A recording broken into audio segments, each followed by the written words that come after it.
Welcome to Penrose Learning, where we make understanding easy. In this video, I will explain how to play Prop Hunt in Call of Duty Black Ops 4. This exciting mode pits two teams against each other in a unique game of hide-and-seek. One team transforms into various inanimate objects, while the other team hunts them down. You'll play multiple rounds, switching roles each time, with the first team to secure 3 victories winning the match. Props get a brief head start to find a clever hiding spot, but beware, you'll whistle every 20 seconds, giving away your general position. When playing as a prop, your main goal is to survive undetected. You won't have any weapons, so rely on your wits and the environment. You can change your object form twice per round, which is great for escaping or finding a better spot. Deploy up to 3 decoys to create distractions.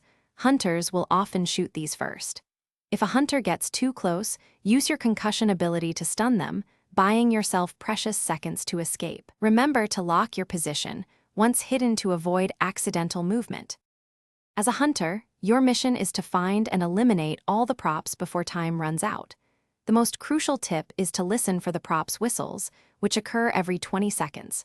Maximize your audio settings to better pinpoint their direction. Refrain from shooting during these whistle intervals to ensure you hear clearly. Don't hesitate to shoot anything that looks even slightly out of place, as you have unlimited ammunition. If you get a hit marker, you've likely found a prop or a decoy, so follow up quickly. To truly excel in prop hunt, map knowledge is key for both teams. Props should learn the natural environment to blend in, while hunters should know what objects belong. As a prop, don't stay in one spot the entire round. Strategic movement can throw off hunters. Hunters, coordinate with your team to cover areas and share intel on whistle sounds. Remember, props can use concussions, so be ready to react. Also, check your spawn at the start of a round. Sneaky props might try to hide there invisibly until the round begins. Thanks for watching. If this was helpful, leave a like and consider subscribing. See you next time.